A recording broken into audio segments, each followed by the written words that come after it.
Hello everyone, welcome to the official YouTube channel of JIB CIB English Medium. I hope you all are doing well. Welcome to this particular session that is regarding your principles and practices of banking, Chalisa session. So before moving forward towards the session, first of all the very best for your today's paper of principles and practices of banking. So in this particular session, we are going to conduct the Chalisa session of your PPB in English medium, and in this session we will be discussing certain important concepts which are related to your PPB subject that is going to help you out in today's paper and the upcoming PPB paper as well. So let's start with the very first important concept of official valid document.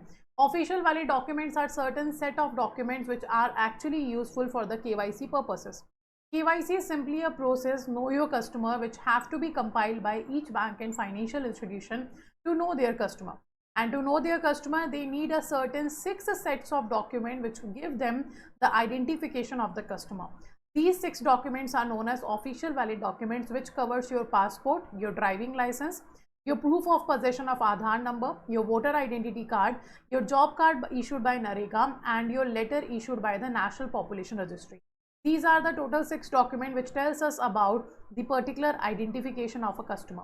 Also, do remember PAN card is not anymore included in the official valid document. The second important concept is about the UTR number regarding RTGS and NEFT.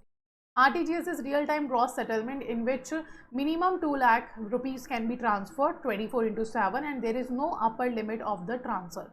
If we talk about the RTGS unique transaction reference number, this is of a 22-digit code, or I can say 22-character code that will be issued or that will be generated once you perform the transaction on the RTGS. Second, we have a UTR number of NEFT, that is National Electronic Fund Transfer. It is also a 24/7 service, but in NEFT there is no minimum and no maximum limit. In NEFT there are 48 half-hourly batches because it works 24/7, and the UTR number of NEFT have a 16 digits.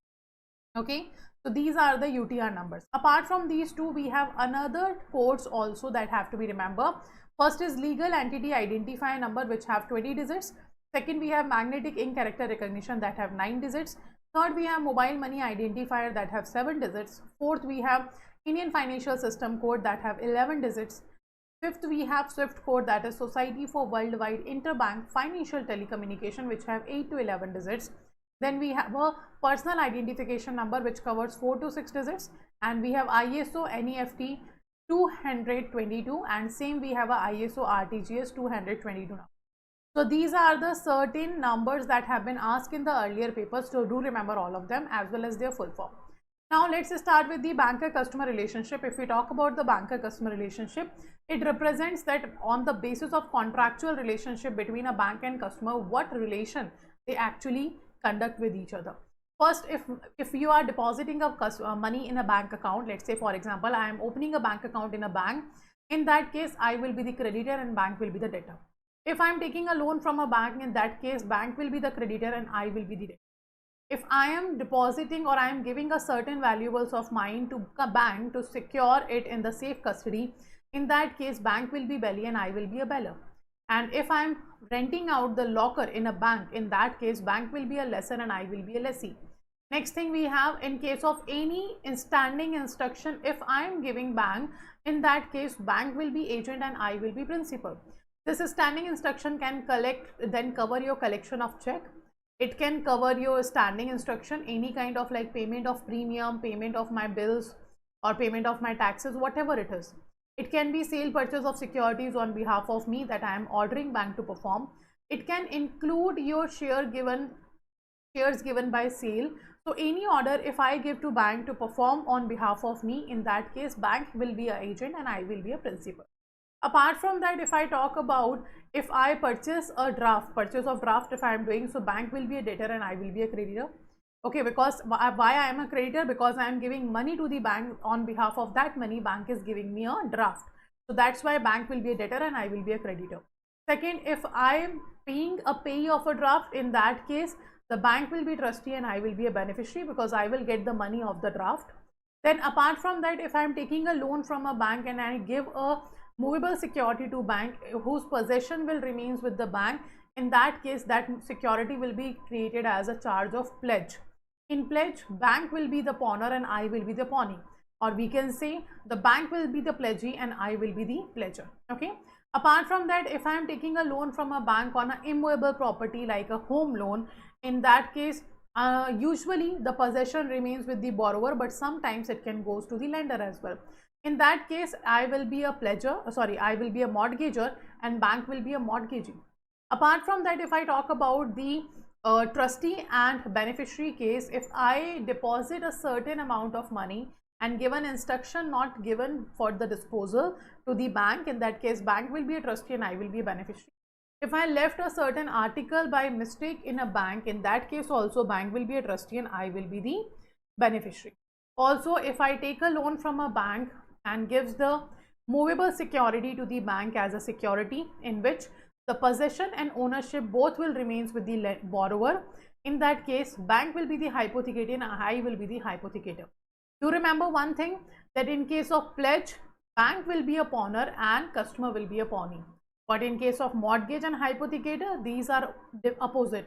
In case of mortgage, bank will be a mortgagee and I will be a mortgager. In case of hypothecation, bank will be the hypothecatee and I will be the hypothecator. So these relation between bank and customer in case of pledge and mortgage hypothecation will be opposite. Okay, to remember that. So these are the certain important banker customer relationship. Now we have a money laundering. Money laundering simply means conversion of black money into white money. Black money means the money that you have earned from the illegal activities, that can be drug trafficking, human trafficking, etc. And when you convert this black money into white money, it is known as your money laundering. It will be done in the 3 stages that covers your placement, layering and integration. Placement means when we enter our illegal money into the legal financial system by depositing that money in a bank account.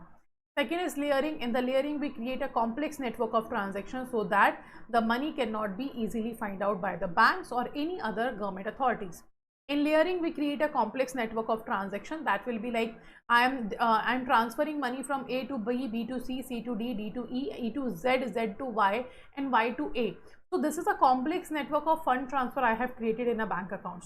Or I can invest my money in the different financial sector. Let's say some money I have invested in the share market, some in commodity market, some in real estate market, some in life insurance policies, some in gold market, some in your derivative market. So this is also a complex network of transaction.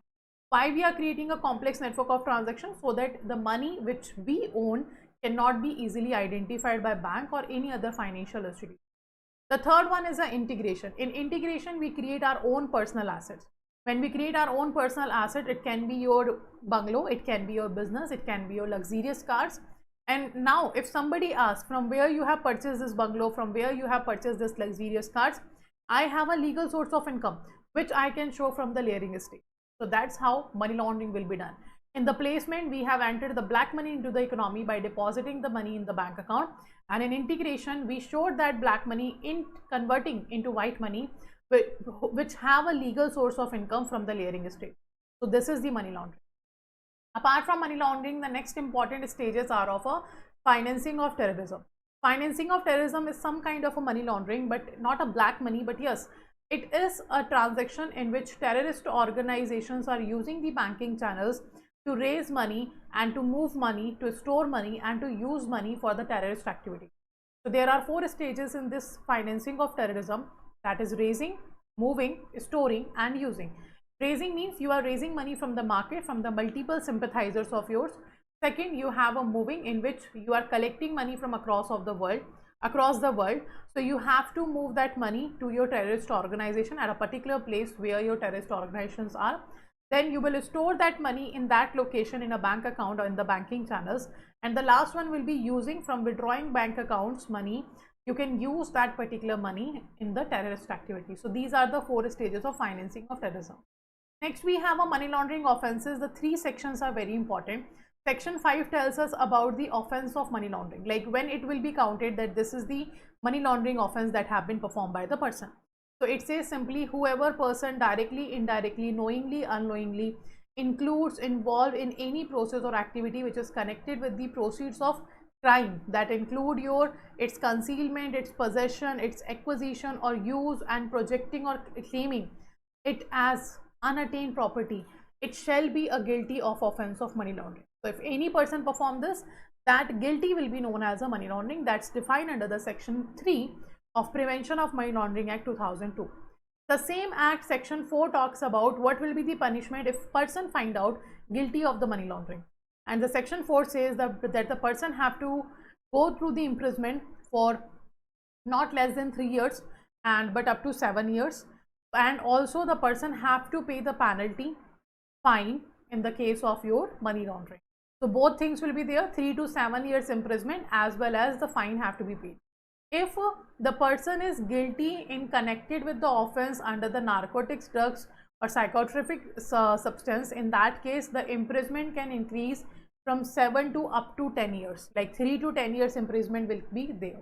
Apart from that, section 45 of Prevention of Money Laundering Act says that if any person found guilty of a money laundering, this offense under the PMLA Act is deemed to be cognizable and non-bailable offense. Okay, it will be a case in which no bail will be provided to the person who became guilty of a money laundering. So these are the section 3, 4 and section 45 of PMLA, that is very important. Next we have a customer definition as per KYC now.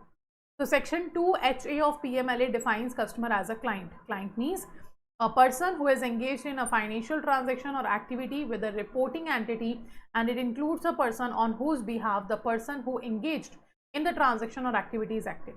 So simply any person who performs the financial transaction or activity or with the reporting entity or the reporting organizations of your, it also includes those persons who behave on behalf of the someone else. They are also counted as a client. So definition has been adopted by RBI in Master's Direction of 2016, in which RBI said a customer for KYC norms perspective differs from the traditional means of customer. So it includes, it says, RBI says that includes not just person in whose name the dealings are carried out with the bank, but also those who actually act for such person. Okay, like if someone else is acting on behalf of you, that person who is acting will be also counted as a customer of a bank. Apart from that, it covers not only the account holder and those having continued relationship, but also those who avail for any service on or on one-off basis. So it's not like that a person have to be continuously being with your service or being connected to you. If a person comes to you and take a certain one service, even that person will also be counted as a customer on the basis of your KYC. Okay. Next, if we talk about for the purpose of KYC requirement, bank need to include a wide range of person who are availing services. Like what? Like a bank account, including fixed deposit, your credit facility, your remittance facility, your demat account, your public provident fund account, your pension fund account, your third party products, your safe custody services, your safe deposit locker services, your receiving remittance or for payouts. If any person taking any kind of these services, that person will be counted as a customer of a bank. Apart from that, beside the following person also consider customer, like in case of entities availing services, their beneficial owner, and in case of accounts maintained by professional intermediaries for their beneficial for their transactions or for their clients beneficial transaction will be included. So any person who is performing any of these activity will be counted as the customer of a bank. They will be counted as what? They will be counted as a customer of a bank. Now next we have, that is KYC policy is what? It is a comprehensive document that contains norms which are related to handling of the customer business. Your organization setup for the various responsibility, it create awareness among the customer and staff. So KYC is simply a very important aspect in the banking sector. Without the KYC, you cannot make any contractual relation with any person. Now, the key elements of KYC policy cover customer acceptance policy, customer identification procedure, risk management and monitoring of transactions. These are the certain key elements of KYC policy. Apart from that, there is an organizational setup for AML. So PMLR, Prevention of Money Laundering rules, stipulated that banks must designate following functionaries for meeting PMLA obligation. The first one is designated director, second one is principal officer. So if we talk about designated director or principal officer, besides each bank has a different function to discharge responsibility of monitoring and reporting under the PMLA, other functional units have to discharge respective functions pertaining to KYC AML obligation. So two parties, that is designated director and principal officer, are the functionaries for meeting the PMLA obligation. Like they have an obligation to meet the PMLA criteria. Now designated director is responsible for overall compliance with the obligation of the bank as spelled out in the PMLA section 11A, 12, 12A, 12AA. It means designated director have a responsibility that whatever defined under these section of PMLA Act, they have to be compiled with. And the PMLR and the regulatory guidelines of the regulator concerned will be followed by the designated. So the designated director shall be functionary who is the managing director in case of a company. Second, managing director or a whole-time director in case of a company. The designated director will be a managing partner in case of partnership firm. The designated director will be a proprietor in case of proprietorship concern. The designated director will be managing trustee in case of a trust. The designated director will be a person or individual as the case may be in case of your unincorporated association or a body of individual. A designated director can be a person who holds the senior management position or equivalent position in case of cooperative banks and RRBs. So in what type of regulated entity, what role the designated director have performed, that have been defined under this. Okay. Now if we talk about the designated director is also responsible to ensure that the bank has appropriate functional setup, system and processes for KYC AML requirement, so that bank will be capable of implementing all the KYC and AML requirement. Second, it also says that the bank keeps the KYC policy duly updated. That have to be checked by the designated director. Also, the designated director have to ensure that the banks has a skilled staff at all the levels who are skilled in the KYC AML requirements. Also, designated director is responsible to ensure that the bank takes suitable measures with changing complexion of money laundering and terrorism financing. So these are the responsibilities that have been given to the designated director. If I talk about principal officer in the money laundering reporting officer, we can call it.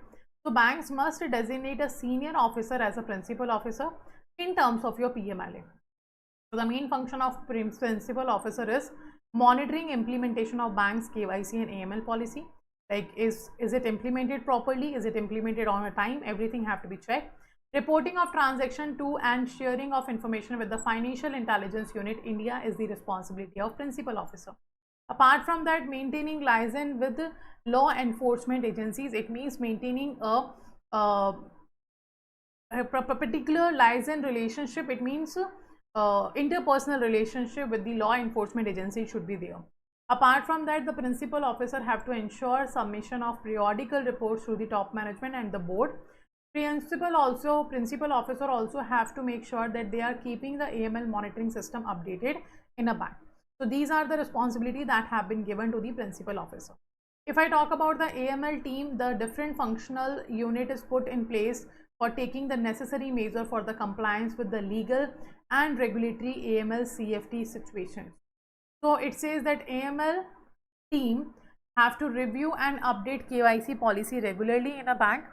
The AML and AML team have to guide the business operations functions in respect of your customer identification and due diligence. Like they have to inform that if we are talking about the customer identification and due diligence, what are the things have to be considered in that case. The AML team also undertake the money laundering and terrorist financing risk assessment of the bank and review it periodically. Like how many chances of risk is there in a bank of the money laundering and terrorism financing, it will be undertaken by the AML team. AML team also assists business operations unit in customer risk categorization. AML team also monitor the transaction for detection of suspicious transaction. Like if any suspicious transaction is happening, that can be detected by the AML team. AML team also submit various prescribed reports and any information that sought to the FIU-IND, that is Financial Intelligence Unit India. Apart from all of these, what are the reporting obligation of the principal officers when it comes to the reports? So there are 5 total reports which have to be submitted by the principal officer to the FIU-IND. The first 4 reports have to be submitted for each calendar month by 15th of the following month. First is cash transaction report. In the cash transaction report, the cash transaction of 10 lakh or more or equivalent. Second condition is that the cash transaction report have to be submitted in case of series of cash transaction in a month integrally connected to each other and they are aggregating 10 lakh or more or equivalent. Second, cross-border wire transfer report have to be submitted, that cross-border wire transfer of more than 5 lakh or equivalent were either the origin or destination of funds is in India. Third is non-profit organization report. It says that receipts by non-profit organization of more than 10 lakh or equivalent. And the counterfeit currency, all the counterfeit currency notes that have been received by the bank branch. Okay, so counterfeit currency means the fake currencies that have been received. Now the fifth report is a suspicious transaction report, and it have to be submitted by principal officer to the FIU IND within the 7 days of establishing the suspicion. So whenever you establish the suspicion on any transaction, within 7 days of that you have to inform it to the FIU IND. In case of suspicious transaction report, there is no monetary value defined, and also for any monetary or any non-monetary transaction which is suspicion in context to the bank, like bank feels like this is a suspicious transaction, in that case all the monetary, non-monetary transactions have to be informed to the FIU IND. Okay, so that is what suspicious transaction report is. Apart from that, the next thing is implication of non-compliance of PML application. If any bank or any principal officer do not compile, or designated officer do not compile with the PMLA obligation, in that case the penalties will be charged. So bank face risk of panel action by RBI and the director of FIU IND for non-compliance with the obligation cast on them under the PMLA or PMLR. The first thing is that the PMLA has empowered the director of FIU IND to take any of the following punitive measures against a bank, the employees of a bank, the managers and the directors. So the FIU IND director can issue a written warning against any of them. It can direct to take a specific remedial measure and submit the action taken report on these. Also, it can impose monetary penalty with a minimum of 10,000 to the maximum of 1 lakh per violation. So these are the certain punitive measures that can be taken by the Director of Financial Intelligence Unit India against a bank, any of its employee and its managers or its directors. Okay, in case they do not compile with the PMLA or PMLR obligation. Next, we have a beneficial owner. If we talk about the beneficial owner, it's simply a person who enjoys the benefit of ownership, though the property title is in the another name. So I am, let's say for example, I am the beneficial owner. So I do not own the property, I do not have the ownership of the property, but on the behalf of the owner, I actually enjoy the benefits of ownership. Okay, for a legal person, the beneficial owner who is or are natural person is or are required to be identified, and all reasonable steps to be verify his, her or their identity are undertaken keeping in view the following norms. The first thing is, where the customer or the owner of the controlling interest is a company listed on the stock exchange or is a subsidiary of such company, it is not necessary to identify and verify the identity of any shareholder or beneficial owner of such company. It means simply where the customer or the owner of the controlling interest is a company that is listed on the stock exchange, or it's a subsidiary of the company which is listed on the stock exchange, it is not required to identify and verify the identity of the shareholder or the beneficial owner. But in case of your trust, nominee or fiduciary account where the customer is acting on behalf of another person or trustee, the nominee or any other intermediary is determined. In such cases, it's important that satisfactory evidence of the identity of the intermediary and of the person on whose behalf they are acting also have to be taken. And the criteria for determination of beneficial owner essentially are: first, ownership or entitlement in the capital, property or benefit of the entity meeting certain threshold value. So the criteria of to be called as a beneficial owner, it depends on what?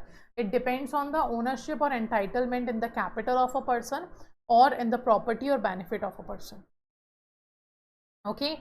Second criteria is control exercised over the activities of the entity through any other means. These are the two criteria on the basis of what we define the beneficial owner.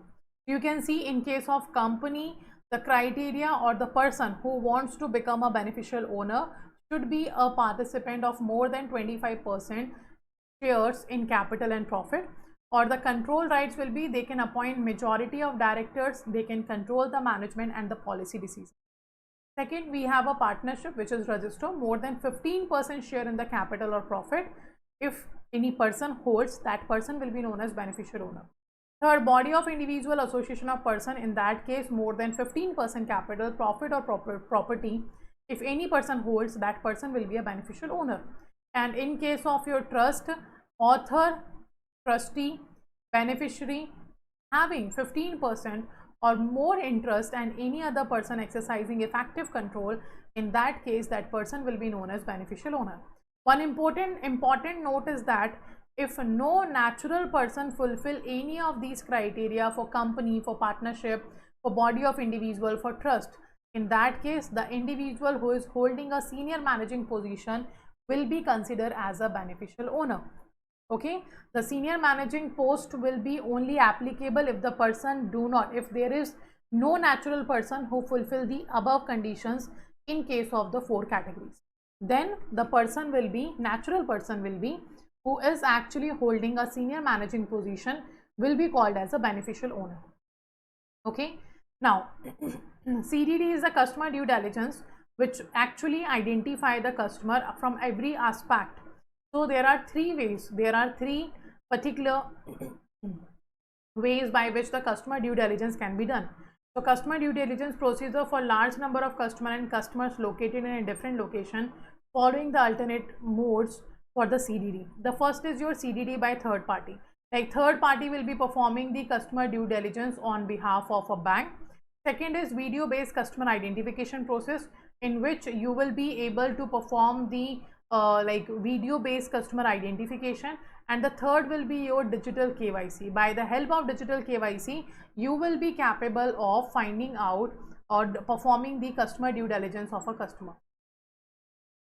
Okay, so these are the 3 alternative modes by which the customer due diligence can be done. If I talk about the first one, that says your by third party, if banks are permitted to depend on the CDD by third party, it's subject to the certain condition, like record or the information of the CDD is obtained within 2 days from the third party or from the central KYC record registry. Within 2 days the bank have to take the information or the record in case of CDD by third party.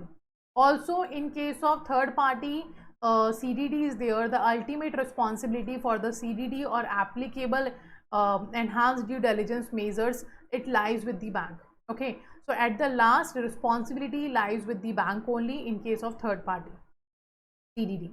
Okay, video based customer identification process is simply when bank use digital channel for onboarding a customer. It is called the video based customer identification process, in which it has been said that simply the bank should be using technology infrastructure, should be housed in own premises of a bank. So VCIP infrastructure should be within the bank premises, should be there. VCIP connection and interaction should originate from own secure network domain, so that nobody else can find out the detail about the customer or any VCIP process. End-to-end encryption of data should be there. Video recording should be containing the GPS coordinates and the data and time stamp, in which date, at which time, at which location you are performing the VCIP with the customer, that have to be seen on the video recording of yours. Application shall have face liveness, spoof detection and face matching technology also. Vulnerability assessment, penetration testing and security audit should be required. The customer consent should be recorded in an auditable and alteration proof manner. And the application should prevent connection from IP address outside India or spoof. But one more thing is there, the process shall be operated only by the official of the regulated entity. Not like anybody can perform this. Also, the sequence or the type of questions during the video interaction shall be varied for every customer. You cannot ask the same number of questions in the same sequence from every customer whom you are onboarding in the bank. The sequence should be different, the type of question should be different. Okay, so these are the certain things in the VCIP. And if we talk about the digital KYC, in case of digital KYC, simply this is the process permitted for digital onboarding of a customer. It process requires the bank's officer to meet the customer in person, and the services of business correspondent can also be used for the digital KYC purpose. Okay, so these are the 3 alternative modes by which the customer due diligence can be done. Then wire transfer. The wire transfer limit is 50,000. So wire transfer is simply the transfer of fund, which is essential component of modalities for money laundering, financing of terrorism and the financial crime. So with the advent of the technology, its adoption by the financial system wire transfer have come into prominence. the more we are providing the electronic services or the online services, the more the cyber risk is increasing. So these therefore carry high risk of money laundering, financing terrorism, and the financial crimes. So to mitigate such risk, the wire transfer following norms have to be followed, in which says that the domestic wire transfer is happening of, let's say, amount of 50,000 and above. It should be accompanied by the originator information like the name, address, and account number, like which person actually originated this wire transfer from India. It have to be taken. Then domestic wire transfer structuring is that if a customer is found to be intentionally structuring wire transfer below 50,000 to avoid the reporting or monitoring, it is identification should be done.